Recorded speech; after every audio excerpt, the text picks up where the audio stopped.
सर्वे हृष्टमनसस्तस्य राज्यो निवेशनं विविशुः पूजितास्तेन निषेधुश्च यथारहत।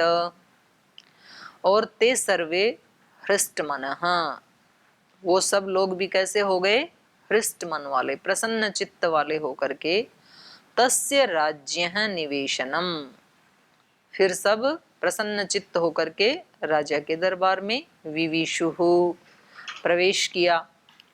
पूजिता तेन, उन सब के द्वारा, जो प्रसन्न मन वाले थे उन सब के द्वारा, पूजिता उनके द्वारा पूजित होकर के, तेन उनके द्वारा, निषेधुश्च विविशु यथा अर्हत, दरबार में विविशु प्रवेश किया गया, सभी ने प्रवेश किया। पहले इन्होंने उनका कुशल क्षेम पूछा, फिर उन्होंने इनकी यथा योग्य पूजा की, और इस प्रकार से स्वागत समारोह संपन्न हो जाने के बाद विविशु राज दरबार में पहुंचे और निषेधुश्च और बैठे, यथा अर्हत जैसी जिसकी योग्यता थी, अपने अपने स्थान पे बैठे। तो देखो, छोटी से छोटी बात, छोटे से छोटा व्यवहार भी रामायण सिखा रही है। नहीं तो पता लगे कि ऊंची वाली कुर्सी पे छोटे वाले बैठ गए, ऐसे होता है ना फंक्शन में, टैग भी लगा देते हैं नाम लिख के कि यहाँ वे लोग बैठेंगे, तो भी आके लोग बैठ जाते हैं।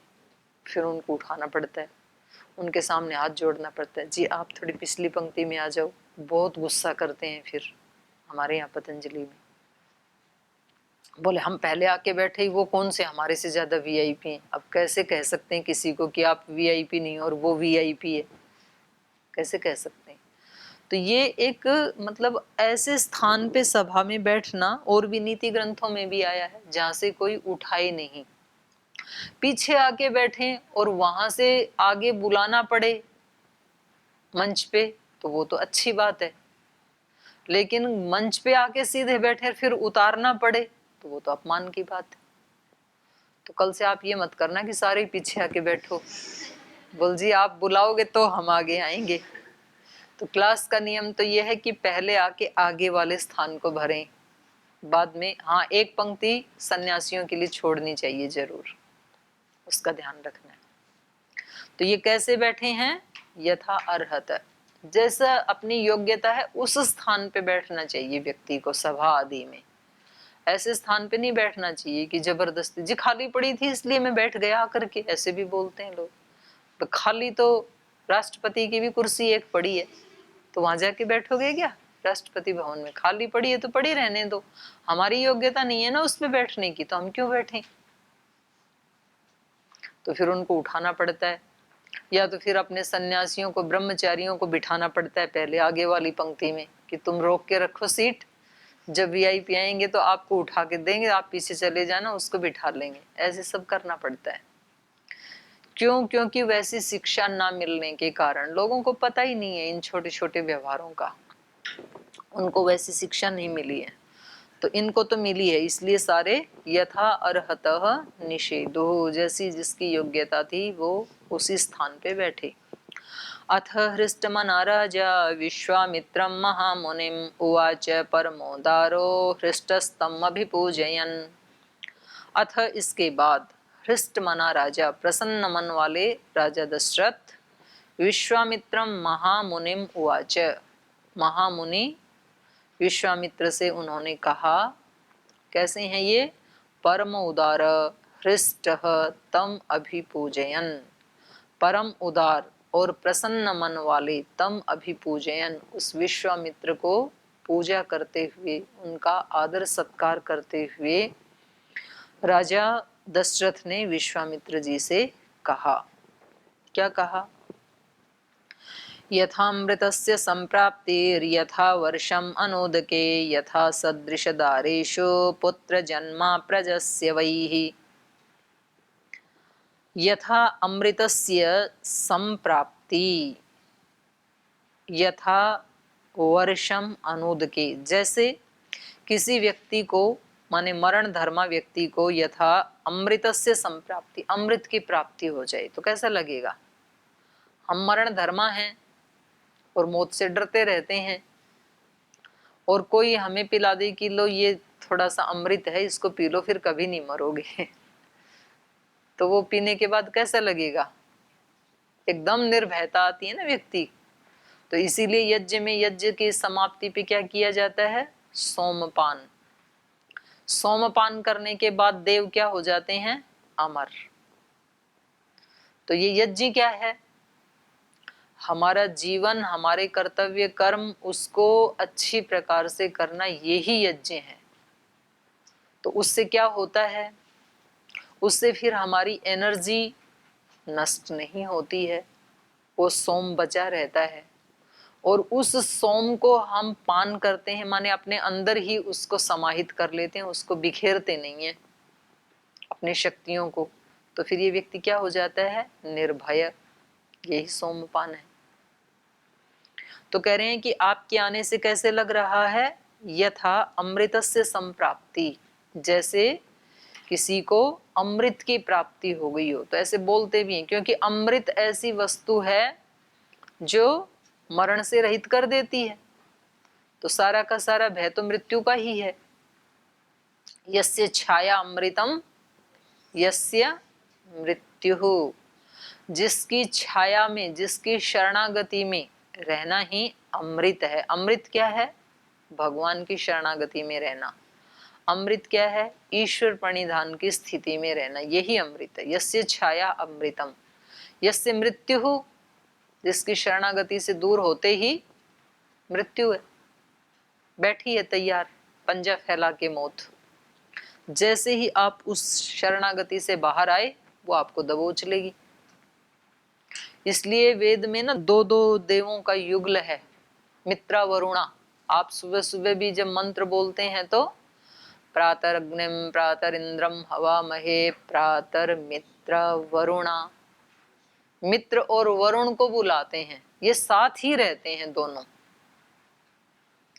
या तो आप मित्र शक्ति में रहेंगे, या तो फिर वरुण शक्ति के, या तो अमृत के साथ रहेंगे, या तो मौत के साथ रहेंगे, या तो ईश्वर की शरणागति में रहेंगे, या तो मृत्यु में रहेंगे। दोनों साथ ही रहते हैं। जैसे एक सिक्के के दो पहलू होते हैं ना, तो आपके हाथ में या तो इधर वाला पहलू होगा उस सिक्के का, या तो इधर वाला होगा। दो से अतिरिक्त कोई नहीं हो सकता है। तो ये दोनों ही शक्तियां ईश्वर की ही हैं। अगर आप मित्र शक्ति के सानिध्य में नहीं हैं तो वरुण आपको पकड़ लेगा, वरुण के पाश होते हैं। दंड देने वाली शक्ति वरुण है, और सहायता करने वाली, आगे बढ़ाने वाली शक्ति मित्र है। अच्छे काम करोगे, पुण्य कर्म करोगे, कर्तव्य कर्म करोगे, तो मित्र शक्ति आपकी सहायता करेगी। गलत काम करेंगे, पाप करेंगे, अधर्म करेंगे, तो वरुण शक्ति आपको दंड देगी। दोनों साथ रहते हैं। तो दोनों को क्यों बुलाते हैं फिर सुबह? मित्र मित्र वाली को क्यों नहीं बुलाते हैं? क्योंकि डर भी तो होना चाहिए किसी का। इसलिए वरुण को हमेशा पीछे देखेंगे। पश्चिम दिशा का देवता है ना, प्राची दिग अग्नि अधिपति, और इधर प्रतीची में प्रतीची दिग वरुणो अधिपति। प्रतीची दिशा का अधिपति देव कौन है? वरुण, दंड देने वाली शक्ति। तो उसको इसलिए, क्योंकि जब पुलिस सामने खड़ी होती है तो व्यक्ति ट्रैफिक के नियम नहीं तोड़ता है, क्योंकि दिखाई दे रहे हैं ना, तुरंत क्या कर देगा? दंड दे देगा, बिल काट देगा। और यहाँ तो पुलिस खड़ी होती है, और विदेशों में कैमरे लगे होते हैं, वहां लोग तो इतने हैं नहीं, तो वो पता लगता है उसको, गाड़ी चलाने वाले को, कि तुम सीसी कैमरा की दृष्टि में हो। इसलिए 40 से ऊपर स्पीड बढ़ाते ही नहीं है। वहां कोई डांटने वाला भी नहीं है, सीधा आपके घर में आ जाएगा मैसेज, बिल आ जाएगा। और एक बार आएगा, पहली बार गलती करोगे तो इतने हजार का आएगा। दोबारा, मानो पहली बार गलती की तो 5,000 का आया, दोबारा की तो 10,000 का, तीसरी बार की तो 20,000 का, चौथी बार की तो लाइसेंस रद्द, अब आप गाड़ी नहीं चला सकते, छुट्टी। तो एक दो बार तो अनजाने में हो जाती है। तो जैसे हम जाते हैं तो बताते हैं, जी ऑलरेडी मेरे से 2 बार भूल हो चुकी है, इसलिए आज मैं संभल संभल के चला रहा हूँ। स्वामी जी पूछ रहे, भाई शिविर में जाना है, थोड़ा फास्ट चलाओ ना, क्योंकि भारत वालों को तो आदत है दौड़ाने की। बोल जी मैं ऑलरेडी 2 बार मिस्टेक कर चुका हूँ, अब की बार यदि मैंने की तो उससे अगली बार तो फिर मेरा लाइसेंस ही रद्द हो जाएगा, फिर गाड़ी नहीं चला सकते, कभी भी नहीं चला सकते। तो इस भय के कारण व्यक्ति क्या करेगा, ठीक ठीक चलाएगा। तो वरुण शक्ति को जो बुलाएगा तो दिन भर उससे डर भी तो लगेगा कि कुछ भी गलत ना करूं, क्योंकि मैंने ही बुलाया था पहले। और आप बुलाएं या ना बुलाएं, वो तो बिना बुलाए भी सब जगह है ही, आपको बुलाने की जरूरत नहीं है। यहाँ बाहर तो हमें पुलिस कैमरे लगाने पड़ते हैं, वहां तो लगाने नहीं पड़ते, वो हैं ही। आप उसको माने ना माने, मानेंगे तो आप संभल के रहेंगे, उसको जानेंगे तो। और यदि नहीं जानेंगे, जी मुझे तो पता नहीं था यहाँ सीसी कैमरे लगे, तो जानना चाहिए था ना जब गाड़ी चला रहे हो। तो आपने नहीं जाना तो आप बच नहीं पाओगे। इसलिए अज्ञान हमारे बचाव का कारण नहीं हो सकता है। तो इस भ्रम को छोड़ देना कि हम भगवान जी से निवेदन करेंगे, जी हमें तो पता ही नहीं था, हम तो अज्ञानी थे। अज्ञान कभी भी हमारा रक्षा नहीं कर सकता है। और इसीलिए मनुष्य जीवन का जो सबसे प्योर टाइम है वो ज्ञान प्राप्ति में लगाया जाता है। सबसे कीमती, सबसे पवित्र समय कौन सा है, ब्रह्मचर्य।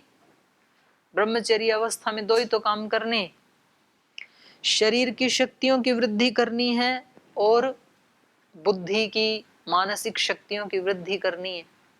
और वो ज्ञान सबसे महत्वपूर्ण है हमारे जीवन के लिए। जैसा ज्ञान होगा वैसा ही हम कर्म करेंगे। इसलिए जीवन का सबसे पहला जो पड़ाव है, जो पीरियड है, वो ज्ञान प्राप्ति में लगाया जाता है। अब वो ज्ञान कैसा मिल रहा है ये फिर व्यवस्थाओं के ऊपर डिपेंड करता है। छोटे छोटे बच्चों को हम क्या सिखा रहे हैं, तो वो तो एक फिर व्यवस्था का दोष है। बचपन में ही यदि ये वैदिक शिक्षा बच्चों के दिमाग में डाल दी जाए कूट कूट के, तो ऋषि बनेंगे। और यदि वैर भाव के संस्कार डाल दिए जाएं तो आतंकवादी ही बनेंगे, बन ही रहे। तो ये उसके ऊपर निर्भर करता है, तो उसकी बड़ी महिमा है। तो यहाँ इनको जैसे कि अमृत की प्राप्ति हो गई हो, ये कह रहे थे ये। तो अमृत की प्राप्ति होना मतलब निर्भयता प्राप्त होना। तो एक जीवन में अमृत की प्राप्ति होना वो तो कैसे होगी, जब अपने कर्तव्य कर्मों का पालन करेंगे, जब अपने जीवन को यज्ञमय बनाएंगे, तो हमें सोम की प्राप्ति होगी, तब हमें अमृत की प्राप्ति होगी। और अनूद के यथा वर्षम, बोले आपके आने से ऐसे लग रहा है जैसे अनूद के, जल से रहित किसी क्षेत्र में वर्षम, बारिश हो गई हो। पहले राजस्थान में कम बारिश होती थी, अभी तो राजस्थान में भी बाढ़ आने लगी, सब उल्टा पुल्टा हो रहा है।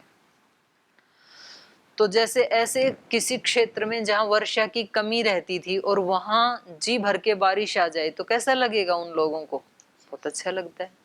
तो कह रहे हैं ऐसे ही आपके आने से ऐसे लग रहा है जैसे अनूद के वर्षम, बिना जल वाले किसी स्थान में बारिश हो गई हो। यथा सदृश दारेषु पुत्र जन्म अप्रजस्य वै, जैसे सदृश दारेषु, जो अपने चित्त के समान चित्त वाली पत्नी है, अत्यंत प्रिय कोई पत्नी है, और उससे जैसे किसी प्रजा की प्राप्ति हो गई हो, पुत्र जन्म हो गया हो। पुत्र का मतलब यहाँ दोनों है, पुत्र और पुत्री। तो पुत्र या पुत्री किसी संतान की जैसे प्राप्ति हो गई हो तो उसको कितना अच्छा लगता है। ऐसे ही आपके आने से हमें अच्छा लग रहा है। प्रणष्टस्य यथा लाभः, और जो कोई नष्ट हो गया था, बिल्कुल प्रणष्ट, प्रकृष्ट रूप से नष्ट हो गया था, जिसका कार्य व्यवहार बिजनेस व्यापार सब क्या हो गया था, तबाह हो गया था, और उसको अचानक लाभ हो जाए। प्रणष्टस्य यथा लाभः, तो ऐसा ही हमें लग रहा है। यथा हर्षो महोदय, हे महोदय, जैसे इन इन परिस्थितियों में व्यक्ति को हर्ष होता है, तथैव वैसा ही आगमनम मन्ने, वैसे ही आपके आने से हमें भी हर्ष हो रहा है। तथैवागमनम मन्ये स्वागतम ते महामुने। हे महामुने, आपका हमारे इस दरबार में, हमारी पुरी में, हमारे राज्य में स्वागत है। आपके आने से हम सबको बहुत प्रसन्नता हुई। तो ये भी व्यवहार है, क्योंकि ऐसा जब हम बोल देते हैं तो आने वाले को लगता है कि ठीक स्थान पे आ गया। और यदि हम इस तरह से किसी का स्वागत नहीं करते हैं तो उसको लगता है कि पता नहीं इनके मन में क्या चल रहा है, कहीं मैं अनवांटेड गेस्ट तो नहीं हूँ। हाँ, आजकल ऐसे होता है। गेस्ट की तो बात छोड़ो, जो पुत्र या पुत्र वधू कहीं शहर में रहते हैं और गांव से माता पिता आ जाएं और वो बात ही ना करें, रोटी तो दे दें बना के रखा है उसके पास, और अपने ऑफिस में चल दिए, ऑफिस से आके शाम को भी दे दी, फिर अपने सो गए, तो उनको कैसा लगेगा माता पिता को कि भाई ये कुछ बोल ही नहीं रहे, हमारे आने से इनको कोई प्रसन्नता हुई या कहीं उल्टा इनको कष्ट तो नहीं हो गया, कुछ बोल ही नहीं रहे हैं। तो ये व्यवहार के अनुकूल नहीं है। व्यवहार के अनुकूल यही है कि जब कोई अतिथि आता है तो आप उसको रोटी तो देनी पड़ेगी। तो ऐसे जैसे हम प्रवास आदि पे जाते हैं ना, तो कभी कभी ऐसे किसी किसी घर में ऐसे होता है कि वहां गए तो उन्होंने बस हमें रोटी दे दी और उसके बाद पूछा ही नहीं। तो ऐसे लगता है कि कहीं ऐसा ना हो कि ये घर के जो व्यक्ति हैं ये जबरदस्ती ले आए और महिलाओं को बुरा ही लग रहा हो कि कहाँ ला करके रख दिया, हमें इनका खाना और बनाना पड़ रहा है। और किसी किसी घर में ऐसा होता है वो खाना भी खिलाएंगे और फिर रात को सोते समय आकर के कुशल क्षेम पूछेंगे, जी और सब कमरे में ठीक तो है, पानी वानी रख दें आपके लिए, आप कहाँ से आए, बहुत अच्छा लगा आपके आने से, बस इतना सा बोले तो लगता है हाँ ठीक स्थान पे आ गए। तो ये तो जो प्रवास करते हैं उनकी अनुभूति है, तो बाकी को आप लोगों को भी पता लगेगा बाद में। तो हम जैसा अपने साथ चाहते हैं कि हमारे साथ कोई कैसा करे, बस थोड़ा सा कि इतना सा पूछ ले, तो ऐसा हमें भी दूसरे के साथ करना चाहिए। हमारे संगठन के लोग भी आते हैं या उन कोई अतिथियों को यहाँ भेजते हैं और जब हम उनके साथ वैसा व्यवहार नहीं करते हैं तो वो उसका उल्हाना भी देते हैं। फिर बोल जी हम तो देखो कितना आदर सत्कार करते हैं आपका, लेकिन जब हम पतंजलि में जाते हैं तो वहां तो मतलब कोई पूछने वाला ही नहीं है।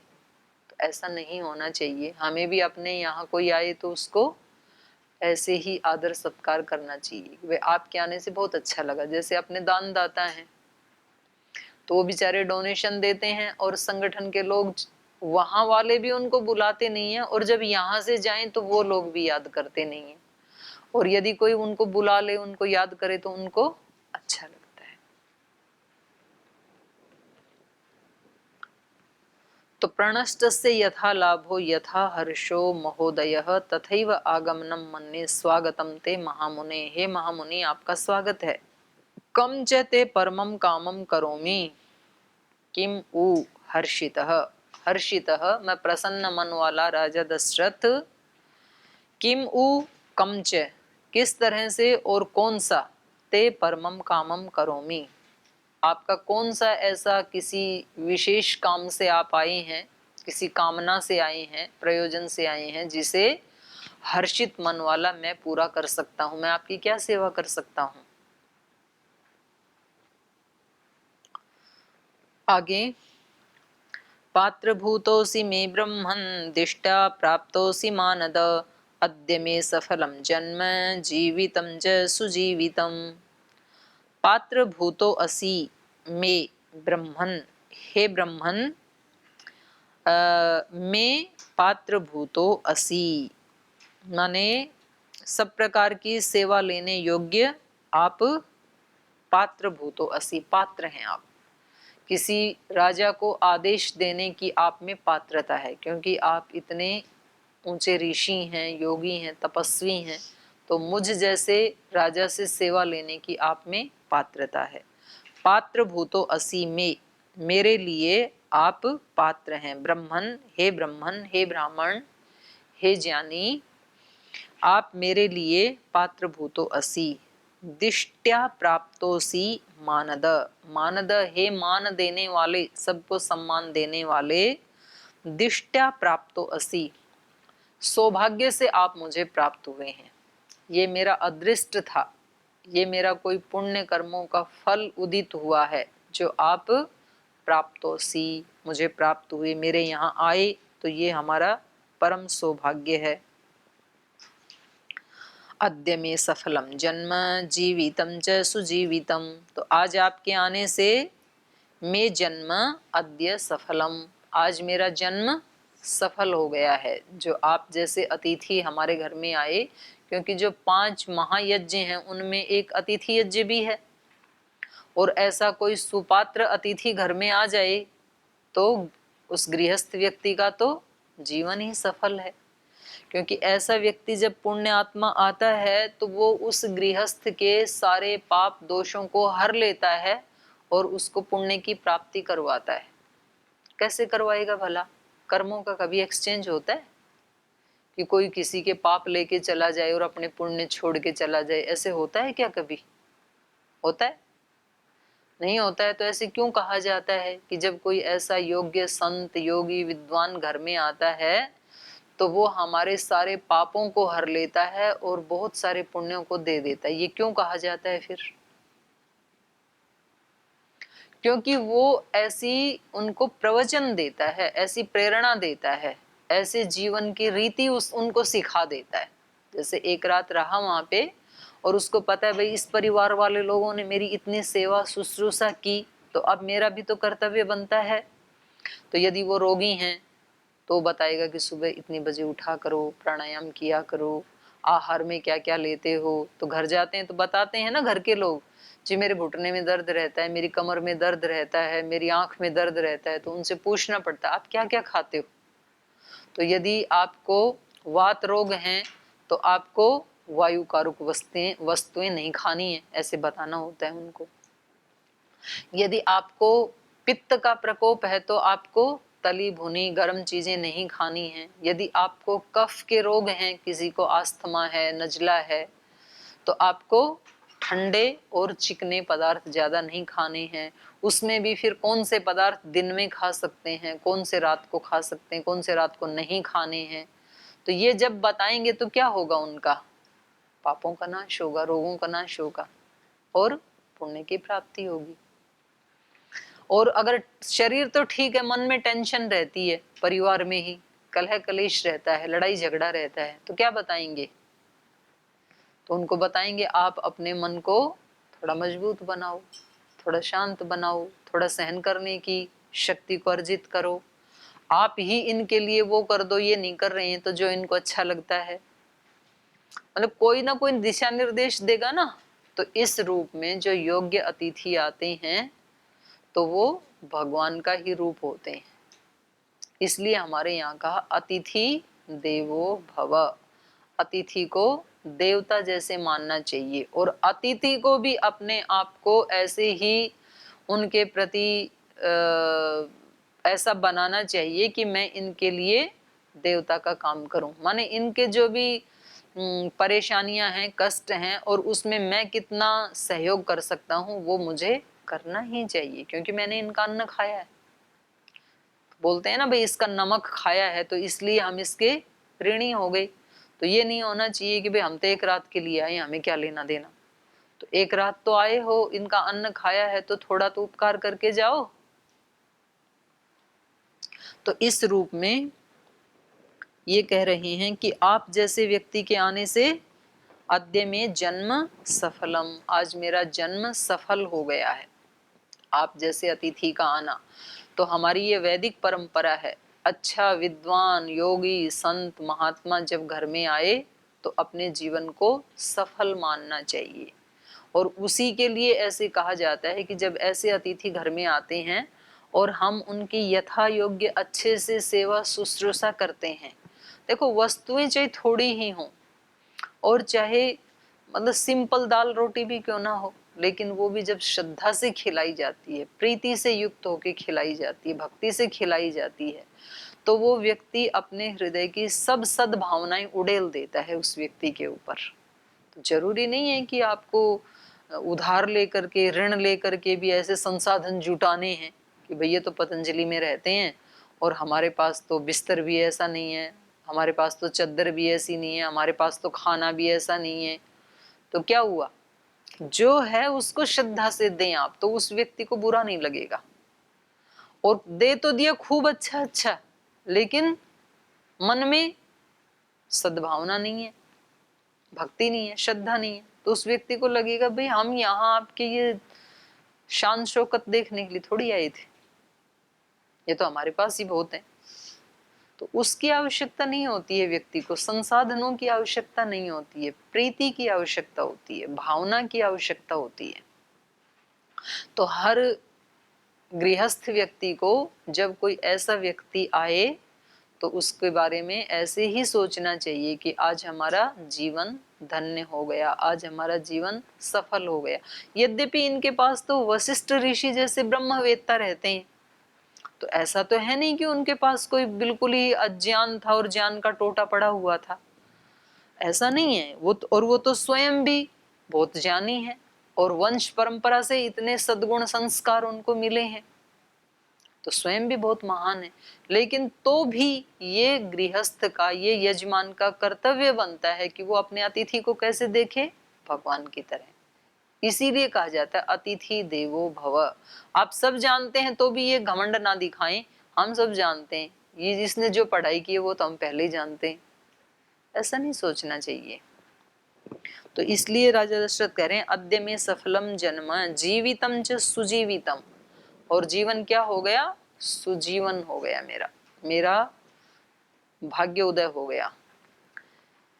यस्मात् विप्रेन्द्रम अद्रक्षम सुभ्राता निशा मम पूर्वं राजर्षि शब्देन तपसा द्योतित प्रभः ब्रह्मर्षित्वं मनोप्राप्त पूज्योऽसि बहुधा मया तदद्भुतम् अभूत् विप्र पवित्रं परमं मम। यस्मात् विप्रेन्द्रम अद्राक्षम सुप्रभाता निशा मम, मेरी आज की निशा और प्रभात कैसी हो गई, सुनिशा और सुप्रभात। मेरे आज का रात और दिन बहुत अच्छा हो गया। बोलते हैं ना भाई आज का दिन तो बड़ा शुभ दिन निकला, जो ऐसे महान योगी हमारे घर में आए, ऐसे बोलते हैं। तो ऐसे राजा दशरथ कह रहे हैं। क्यों हुआ ऐसा, यस्मात्, क्योंकि विप्रेन्द्रम अद्राक्षम, क्योंकि मैंने आप जैसे महामुनि के दर्शन किए। आज आपके दर्शन हो गए तो आज का तो दिन और आज की प्रभात सुप्रभात हो गई है। पूर्वम राजऋषि शब्देन तपसा द्योतित प्रभः, पहले आप राजऋषि शब्द से द्योतित होते थे और वो भी बड़े प्रभावशाली थे, और अब आपने ब्रह्म ऋषित्वम अनुप्राप्त, अब आप राज ऋषि से क्या बन गए, ब्रह्म ऋषि बन गए हैं। और मया बहुधा पूज्योसी, बहुत बार मैंने आपका पूजन किया है, ऐसा नहीं कोई पहली बार आए हैं। तद अद्भुतम अभूत विप्र, और ये बड़ी अद्भुत घटना हुई कि आप राज ऋषि से ब्रह्म ऋषि बन गए हैं। पवित्रम परमम मम विप्र, तो आप मेरे परम पवित्र करने वाले विप्र हैं, तो आपके आने से हमें अत्यंत प्रसन्नता हुई। तो शेष कल पढ़ेंगे, आज यहीं विराम देते हैं। ओम